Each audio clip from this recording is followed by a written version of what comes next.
Boa noite. Boa noite. Boa noite.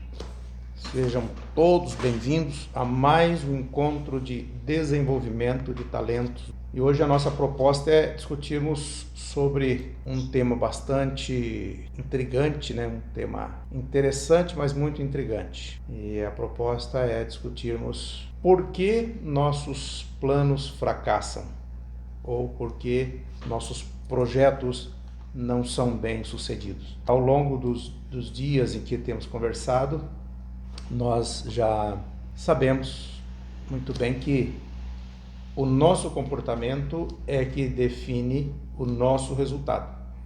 E o que define o nosso comportamento são as nossas crenças, os nossos pensamentos, as nossas emoções. Nosso pensamento, nossas emoções, nossas crenças formam o conjunto de sentimento e nós agimos sempre em função do nosso sentimento. Isso nós já sabemos. E parece que essa informação por si só é uma informação bastante libertadora, mas o tempo vai passando e a gente percebe que os resultados não acontecem. E aí vem a pergunta, e por que é que os resultados não acontecem? E os resultados não acontecem porque, na verdade, nós não conseguimos formar novos hábitos. Nós estamos ambientados, nós estamos acostumados com comportamentos que nos levam sempre ao fracasso, nós estamos ambientados, acostumados com autossabotagem, né? São comportamentos que nos sabotam o tempo todo, nós sabemos o que precisa ser feito e nós não conseguimos fazer o que precisa ser feito. E qual a razão? Vamos tentar nesse encontro descobrir, né, por que essa mudança não acontece dentro de nós. Nós temos a tendência de resistir aos ensinamentos. Alguém quer falar alguma coisa? Tá tudo bem aí? Então, nós temos a tendência de resistir ao ensinamento. E por que isso acontece? É porque as nossas crenças limitantes, elas estão tão enraizadas que ainda que o nosso consciente alcance essa compreensão, o nosso subconsciente não assimilou isso, né? O nosso subconsciente, ele demanda um tempo maior para que haja uma nova impressão, vamos dizer assim, para que haja uma nova impressão de uma nova verdade. Porque o nosso comportamento é baseado em nossas verdades conscientes ou verdades inconscientes. Na maioria das vezes, são as verdades inconscientes que definem o nosso comportamento. Então, enquanto nós não assimilamos essas novas verdades, fica nesse círculo vicioso, nós ficamos girando em volta e não conseguimos sair do lugar. E aí vem aquela máxima bíblica que diz que não se dá pérolas aos porcos. E o que isso quer dizer? Não adianta você dar uma informação valiosa para uma pessoa que ainda não conseguiu sofrer uma mudança essencial, né? Não conseguiu fazer uma mudança na sua essência. Ela está carregada dos velhos modos de pensar, dos velhos vícios, que vai ocorrer, na verdade, ainda que o consciente aceite, o subconsciente vai produzir uma rejeição a essas novas informações e o tempo vai passando e nada acontece. Então, o que precisamos fazer para que essa mudança aconteça? Primeiro, nós precisamos identificar a causa das nossas crenças sabotadoras, das nossas crenças limitantes. E precisamos, então, dar a ela uma atenção e dar a ela um novo significado. É um termo muito usado no coaching, que é a ressignificação das nossas crenças. Mas para isso nós precisamos, né, de alguns elementos técnicos, vamos dizer assim. E uma coisa muito importante é fazermos perguntas para nós mesmos a respeito da nossa situação para confrontar as verdades que nós temos. A pergunta de confronto é aquela que leva à recusa de um entendimento. Então, quando nós confrontamos uma verdade estabelecida, fazemos uma pergunta de confronto, ela nos leva a recusar uma verdade que nós temos vivido ao longo do tempo.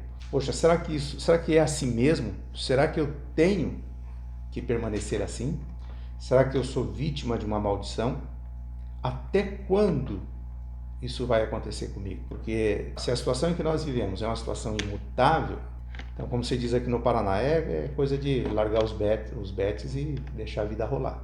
Mas, na verdade, o que nós somos é a expressão das nossas experiências do passado, daquilo que ouvimos, daquilo que acabamos fazendo, das verdades que assimilamos, ou das mentiras que assimilamos como verdade, e não questionamos essas mentiras que formaram o nosso comportamento. São elas que desenharam o nosso comportamento, e os nossos resultados são advindos deste comportamento. Então, o sucesso, muitas pessoas pensam que a pessoa bem-sucedida é uma pessoa que tem um QI muito elevado. Muito pelo contrário, normalmente a pessoa que tem um QI muito elevado é uma pessoa que não tem uma emoção muito desenvolvida. Por isso que dizem que os estacionamentos de universidades estão lotados de carros velhos. E pessoas que às vezes não têm um nível de escolaridade muito elevado são pessoas bem mais sucedidas. Tanto é que aquele estudo que eu já falei para vocês em encontro anterior, que a ONU desenvolveu a respeito das pessoas mais bem-sucedidas do mundo, e então estabeleceu-se que essas pessoas têm comportamentos comuns. E um fator muito importante nessa pesquisa da ONU é que a maioria, ou quase a maioria, dessas pessoas não tinham escolaridade nenhuma ou tinha baixo nível de escolaridade. No meu curso Garimpo Urbano, eu já pude observar que os meus alunos mais ricos são os que têm o menor nível de instrução, e às vezes até são pessoas que não são dadas ao estudo, não buscam aprender, não buscam fazer o curso, mas impressionantemente são pessoas que têm bastante dinheiro, têm mais de uma fonte de renda, então isso é bastante curioso. Então o sucesso depende apenas de 20% de QI, não precisa ser a pessoa mais inteligente do mundo para ser bem-sucedida, mas ela precisa de 80% de coeficiente emocional, ou seja, de uma emoção bastante desenvolvida, em que a pessoa, a partir desse desenvolvimento emocional, ela se torna dona dos seus sentimentos. E a pessoa que se torna dona dos seus sentimentos, ela se torna dona dos seus comportamentos. A pessoa que controla a sua emoção, ela controla as suas ações, e controlando as suas ações, ela controla os seus resultados. Então, as nossas escolhas emocionais, elas não mudam a realidade do ambiente. O ambiente é o mesmo, porém elas mudam a percepção que se tem desse ambiente. Não sei se vocês conseguiram entender. A pessoa que tem um coeficiente emocional elevado, ela tem uma percepção favorável em qualquer ambiente. E a pessoa que tem uma emoção, um coeficiente emocional baixo, ela tem uma percepção desfavorável em qualquer ambiente. A pessoa que tem uma capacidade emocional baixa, mesmo que esteja tudo bem, ela visualiza o potencial perigo no futuro. A pessoa que tem um coeficiente emocional elevado, mesmo que as coisas estejam ruins, ela visualiza um potencial futuro favorável. Então, essa é a diferença da pessoa que tem uma emoção elevada, um nível emocional elevado, e a pessoa que tem um nível emocional baixo. É a percepção que ela tem do ambiente e do momento, e como ela projeta esse momento para o futuro. Ela projeta medo para o futuro, ou ela projeta sentido para o futuro? Quando ela olha para o futuro, ela vê um sentido ou ela sente um temor. Então é isso que nós precisamos mudar dentro de nós. O ambiente externo continua o mesmo. Não é que vai surgir um ambiente externo mais favorável, ou então que as pessoas bem-sucedidas, elas sempre encontraram ambientes externos favoráveis. Encontraram os mesmos ambientes hostis, trabalhosos, difíceis, porém elas tiveram uma percepção diferente do momento e do ambiente. Então, quando a gente eleva o coeficiente emocional, a gente potencializa o coeficiente intelectual. A gente não se torna mais inteligente, porém a gente consegue usar melhor a nossa inteligência. O nosso QI se mantém o mesmo, porém a gente consegue potencializar o uso desse QI. O nosso QI, a nossa inteligência racional, é uma habilidade estática, ou seja, é algo que está em nós, inerente à nossa estrutura humana e que sofre pouca variação. Já o nosso coeficiente emocional, ou as nossas habilidades emocionais, é uma habilidade flutuante. Se ela é uma habilidade flutuante, então podemos dizer que ela é uma habilidade plástica, porque ela pode sofrer alteração, ela pode sofrer alguma mudança e até elástica, né? Ela pode se estender um pouco mais, ela pode ir além daquilo que nós estamos acostumados a viver. Mas isso é possível a partir de um treinamento, a partir de uma conscientização e, depois dessa conscientização, um treinamento apropriado para isso. E é isso que nós estamos fazendo aqui, né? Elevar a nossa capacidade crítica, elevar a nossa compreensão de nós mesmos, né? Da nossa estrutura emocional, a nossa estrutura intelectual, e a partir daí, então, experimentarmos uma evolução, um crescimento. Por que razão hoje nós vivemos certas atrofias? Porque hoje nós vivemos certas limitações, certos temores. Isso está enraizado dentro de nós de uma forma inconsciente, mas nós não sabemos o que de fato motivou isso. E pode ter sido as experiências que nós tivemos no passado, como os nossos pais se comportaram conosco, como o ambiente escolar, os nossos professores, os colegas, como nós fomos criticados, como nós fomos motivados e como nós fomos colocados para baixo. Quando nós apresentamos um sonho, o que foi dito logo para nós? Mas isso não é para você, você não tem dinheiro para isso, né? Nós não temos dinheiro.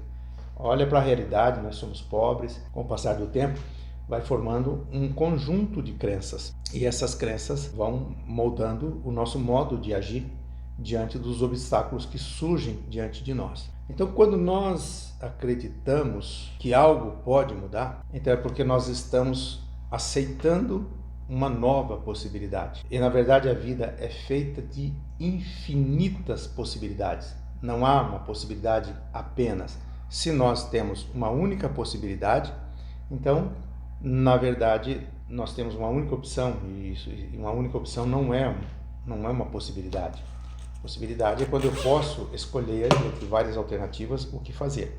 Quando nós acreditamos e nós aceitamos uma nova verdade, nós sabemos que muita coisa pode acontecer de modo diferente a partir de um mesmo ponto de partida. E o que vai acontecer de fato a partir desse mesmo ponto, esse ponto comum de partida, vai depender, como já dissemos tantas vezes, do que acreditamos e do que fazemos. Mas se nós acreditamos de fato, nós planejamos. Se nós planejamos, nós colocamos no papel. Se nós colocamos no papel o que nós queremos, nós damos clareza ao nosso cérebro. Então o nosso cérebro passa a saber o que é que ele está buscando.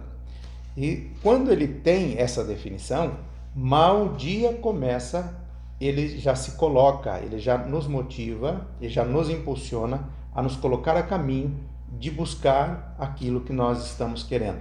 Agora, quando nós não temos clareza, o dia começa e nós não sabemos o que nós vamos fazer naquele dia. Então nós começamos a procurar alguma coisa para fazer, para ver se dá algum sentido ao dia. E nós passamos o dia tentando fazer alguma coisa útil que não traz resultado e mais um dia passou. Agora, quando o nosso cérebro tem clareza daquilo que nós buscamos, o dia anterior, a noite anterior, é o momento oportuno para fazer o planejamento do dia seguinte. E nós colocamos no papel tudo que nós vamos fazer no dia seguinte, porque fazendo tudo aquilo, nós vamos chegar a um resultado esperado. Nós vamos chegar a um destino que nós queremos chegar. Então, quando nós começamos a dar clareza ao cérebro, o cérebro começa a contribuir tanto com as nossas atitudes, aquilo que nós vamos desenvolver na prática, quanto o conhecimento e a informação que nós precisamos buscar, o desenvolvimento intelectual que nós precisamos. Então, as coisas começam a fazer sentido, o resultado começa a aparecer, e à medida em que o resultado aparece, a gente começa a se sentir mais motivado. Isso se torna um ciclo vicioso do sucesso. E muitas vezes a gente acha que a gente só vai conseguir ser bem-sucedido quando a gente tiver uma determinada quantidade de dinheiro. Mas, na verdade, nós não precisamos de dinheiro. Nós precisamos de sentido para as coisas. Enquanto nós não dermos um verdadeiro sentido para aquilo que nós sonhamos, queremos, as coisas não vão acontecer. E nós temos um inimigo oculto, mas é um inimigo espiritual e ele tem grande prazer na nossa derrota. Nós enfrentamos um inimigo espiritual, ele se vale de qualquer brecha, ele se vale de qualquer vacilo, de qualquer bobeira que a gente dá. Ele está ali para intensificar ou para perpetuar ou para fazer permanecer o nosso estado de pobreza, o nosso estado de angústia, o nosso estado de sofrimento. E como há uma perda de sentido, nós não conseguimos visualizar um futuro colorido. Nós visualizamos tudo escuro, tudo nublado, e para nós não há um horizonte. E aí vem a questão então do rito de passagem. A partir do momento em que nós identificamos as nossas dificuldades e o porquê nós estamos vivendo essas dificuldades, nós precisamos olhar para o passado, identificar a causa, a razão, dar aquilo um novo significado e então fazer um rito de passagem. Ou seja, nós precisamos romper definitivamente com aquela velha condição de miséria, de pobreza, porque agora nós temos um novo sentido. Se nós temos um novo sentido, é porque nós somos uma nova pessoa. Olha, eu vou falar aqui para vocês do batismo. Se vocês pensarem no batismo, parece uma coisa assim sem sentido, porque Jesus, ele estabeleceu o batismo, mas ele veio para resgatar os pecadores, ele veio para perdoar os pecados. E por que precisa do batismo para a pessoa se sentir perdoada? Bastariam as palavras de Jesus? Não, vocês estão perdoados e acabou. Como realmente ele perdoou muitas pessoas e não exigiu delas o batismo. Mas o batismo é um rito de passagem. É um rito que marca o novo tempo. É o rito que marca o fim de uma era e o início de um novo tempo. Então talvez esteja faltando para nós exatamente isso, um rito de passagem. Olhar para as condições que nos trouxeram até aqui, sabendo que estas condições não irão nos levar para um próximo nível, porque se nós permanecermos nessas condições, nós permaneceremos no nível em que estamos, ou ainda desceremos um nível abaixo. Então nós precisamos botar um ponto final nesse ciclo e dizer, a partir daqui eu sou uma nova pessoa, consciente de uma nova verdade, sabendo que todas as mentiras que o meu cérebro acreditou ficaram para trás, porque agora eu estabeleço novas verdades ao meu cérebro, à minha emoção, e a partir de agora eu começo a agir dentro dessas novas verdades, e diante de mim se coloca um novo tempo, porque agora eu tenho um novo sentido. Mas se nós acreditamos de fato nisso, então nós estabelecemos metas aonde nós queremos chegar. E estabelecendo metas, nós vamos também estabelecer procedimentos e o que eu vou fazer e qual será a minha rotina. E que horas eu saio da cama? E qual vai ser o meu primeiro procedimento na primeira hora? E qual vai ser o meu procedimento na segunda hora? E qual será o meu procedimento no decorrer do dia? E como é que eu vou enfrentar o meu cérebro que vai estar todo momento trazendo uma sugestão de uma autossabotagem? Ele vai estar a todo momento colocando diante de mim uma nova opção para que eu desvie a minha rota e naquele dia, ao final daquele dia, quando eu parar e pensar como foi o meu dia, eu não posso dizer que eu tive um dia de sucesso. Nós acreditamos que possamos ter sucesso, nós precisamos de dinheiro. Isso não é verdade. O dinheiro é realmente importante, mas somente quando o sucesso estiver estabelecido dentro de nós como uma verdade, o dinheiro vai fazer um grande benefício. Uma soma elevada de dinheiro vai adiantar muita coisa. Mas quando a pessoa acredita da possibilidade do sucesso, com R$1 ela faz uma fortuna. É aquela pessoa que Jesus disse, a quem tem, mais lhe será dado. Por quê? Porque ele tem R$1, mas aquele real para ele é legítimo, é merecedor, ele merece ter aquele real. Agora, de nada adianta a pessoa ser herdeira de um império, mas aquilo para ela não é legítimo. Não há legitimidade naquilo.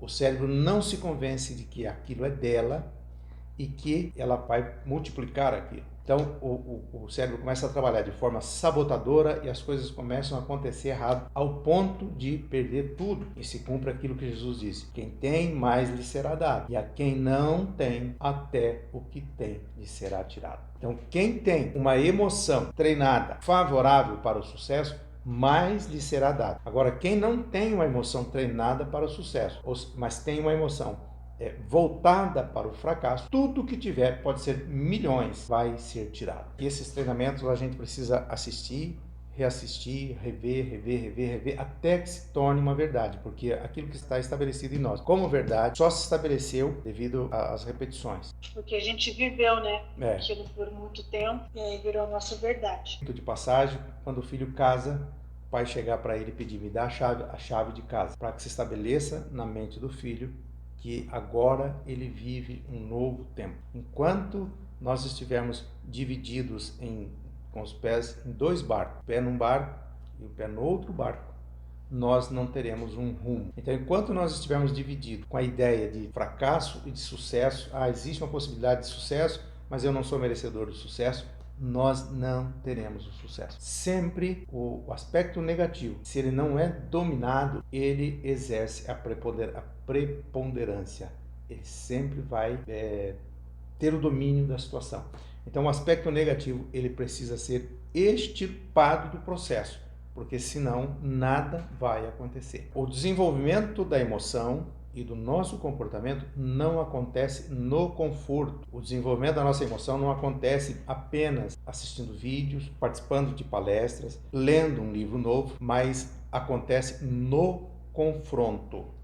É o confronto que tira de nós o conforto. É o confronto que vai nos tirar da chamada zona de conforto. É esse confronto que vai mostrar para nós que se nós não mudarmos de fato, as coisas não vão acontecer. E a partir do momento em que nós começamos a agir e essa ação começa a trazer resultados positivos, então nós passamos a sofrer um contágio por essa ação e nós adquirimos então o hábito da ação positiva. Já a dor, ela contamina, e a partir do momento em que nós começamos a viver e a reviver essa dor, nós entramos num circuito de autossabotagem, nós entramos num circuito de autocompaixão, sofrimento, de sentir pena de si mesmo. Então, por isso, nós devemos focar sempre na ação e nunca na dor. Precisamos usar a ação como um bom exemplo, como instrumento motivacional, mas nunca usar a dor como um instrumento que vai despertar a compaixão no outro a nosso respeito. Não precisamos da compaixão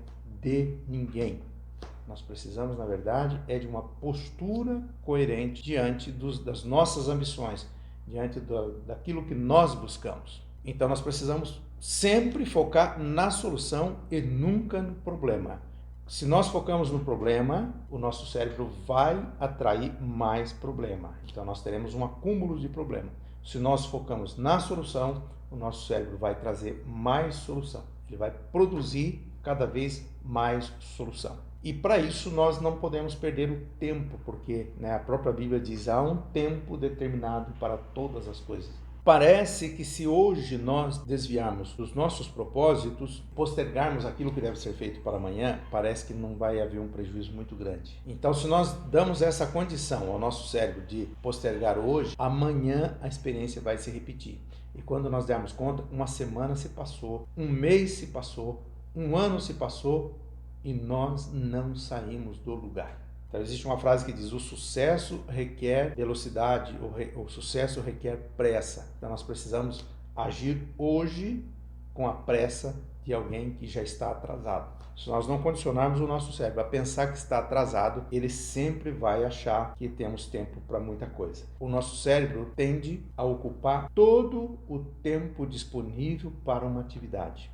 Se nós temos uma atividade que pode ser executada em 2 horas, mas nós só vamos precisar dela daqui uma semana, nós vamos demandar de uma semana para executar essa atividade, porque o nosso cérebro tem a tendência de querer utilizar todo esse tempo disponível, enquanto que uma atividade de 2 horas nós podemos executar imediatamente em 2 horas e acabou, está resolvido. E aí entra no velho problema da procrastinação. Então, quando nós perdemos esse tempo, o tempo de fazer agora, e nós ficamos de bobeira, nós temos a tendência de compensar isso agora com velocidade. E quando nós aplicamos velocidade a esse processo, a tendência de errar, a tendência de fracasso aumenta. E aumentando o fracasso, o medo, aumenta a insegurança para com o futuro. E aí o ciclo vicioso perpetua e a gente nunca vai conseguir se livrar dele. As nossas escolhas nos perseguem, sejam certas ou erradas. A partir do momento em que fazemos uma escolha, nós vamos viver a consequência dessa escolha. A partir do momento em que a pessoa coloca uma semente na terra, já começa, a partir dali, já há uma grande probabilidade de colher alguma coisa. Enquanto ele não plantar, essa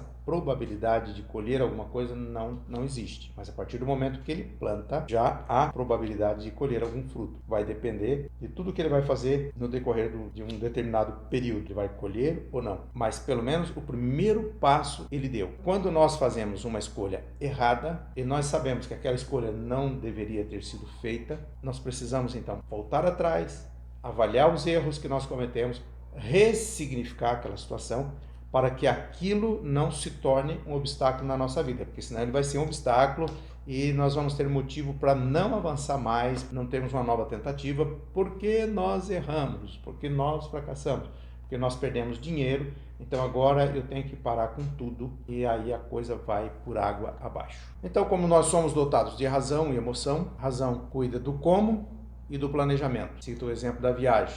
O casal quer viajar, aquele que é mais racional faz o roteiro da viagem. Já a emoção cuida da ação, da meta e do que. Ela não se preocupa muito com o como, mas ela se preocupa com o que.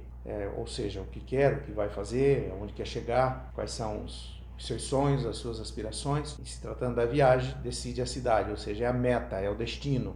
A emoção traça o destino, a razão traça o caminho. Normalmente os homens são mais emocionais, as mulheres são mais racionais, né? Mas isso não é uma regra, mas realmente é quase uma regra. Plano e mais ação levam ao resultado. Plano sem ação leva a uma frustração. Então por isso que eu disse no começo da conversa, precisamos estabelecer um plano. Como é que eu vou agir? Aonde eu quero chegar? Mas o que eu vou fazer para chegar lá? Tudo aquilo que nós estabelecemos de realizar um dia, nós nunca vamos realizar.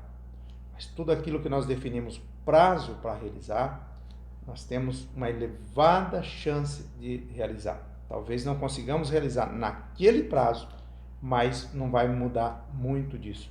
Mas tudo aquilo que nós deixarmos para a esfera de algum dia realizar, nós nunca vamos realizar, a menos que aconteça um milagre. Quem é mais emocional tem mais habilidade para ganhar dinheiro, e quem é mais racional tem mais habilidade para gastar o dinheiro, para investir o dinheiro, para gastar de forma inteligente, né? Porque gastar de forma estúpida, qualquer um de nós sabe fazer. A pessoa emotiva é aquela que se comunica emocionalmente melhor. Então, a pessoa emotiva é aquela que vibra dentro das suas situações, dentro dos seus projetos, dos seus sonhos, da sua atividade, e ela consegue transmitir essa vibração para a outra pessoa e a vibração contagia.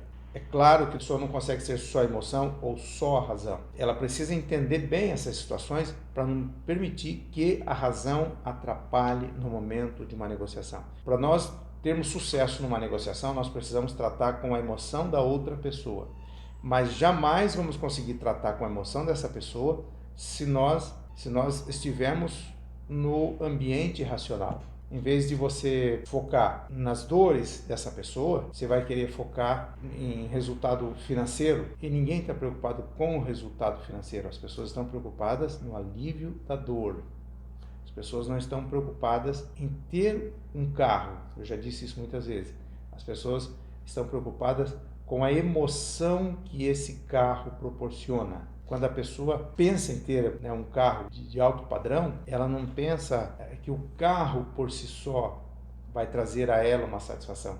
A satisfação é que ela vai sentir nos olhares das pessoas que estarão na calçada, os olhares dos amigos, das pessoas quando chegar na festa, a reação que as pessoas terão. Alguns vão elogiar, outros vão ignorar, mas que as pessoas serão de alguma forma atingidas por aquele carro. A pessoa não está preocupada assim, eu saio de casa, saio do ponto A e vou chegar no ponto B, se eu for no carro A vai ser de um jeito, se eu for no carro B vai ser de outro, se for no carro C vai ser de outro. Não, elas não estão preocupadas com isso. Elas sabem que qualquer carro novo que elas tirarem da loja leva ao mesmo destino, mas o que realmente ferve dentro da pessoa é o comportamento das pessoas que vão olhar para aquele carro. O tema do encontro foi por que as pessoas fracassam em seus projetos, porque nós não conseguimos êxito nos nossos planos, naquilo que nós queremos realizar. O que nós precisamos é nos livrar, deixarmos de sermos reféns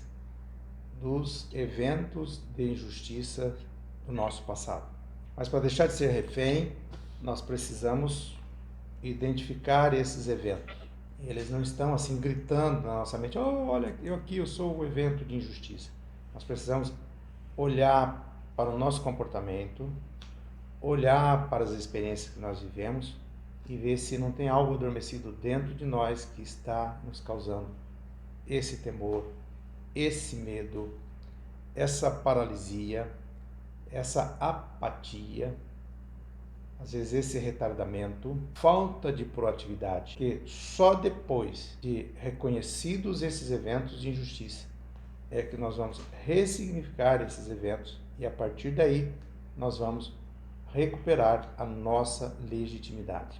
Eu já contei para vocês a minha experiência e em função disso eu estava sempre para mim assim, não é o momento oportuno para eu viver agora, desfrutar de um prazer, gastar um dinheiro com a família, num hotel fazenda, nem que seja 2, 3 dias. Não, ainda não chegou esse momento. Esse momento vai chegar, mas eu tenho que ter paciência.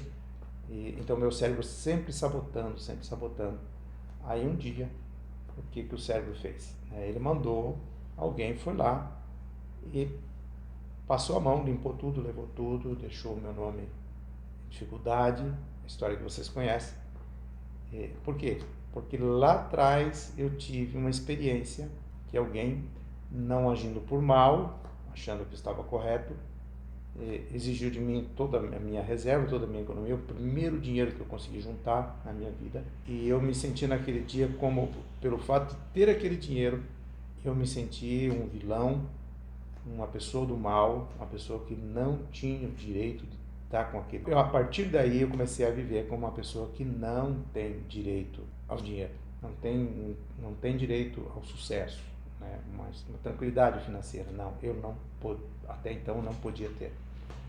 E a ressignificação ela não acontece no piscar de olhos, então eu estou trabalhando em cima disso. Então nós precisamos, além de ter um planejamento de ação, esse planejamento de ação, mesmo que agindo, mesmo que cumprindo essa agenda religiosamente, todos os dias, essa agenda não vai nos levar a lugar nenhum se nós não ressignificarmos os nossos eventos de injustiça. Se nós não sairmos da cama todas as manhãs como vencedores. Associar a nossa crença com as nossas ações. Também não adianta sair da cama acreditando que é um vencedor, cruzar os braços, ficar na sacada acreditando que um vento vai soprar uma porção de cédulas de dólares e jogar na nossa varanda e a gente vai pegar esse dinheiro.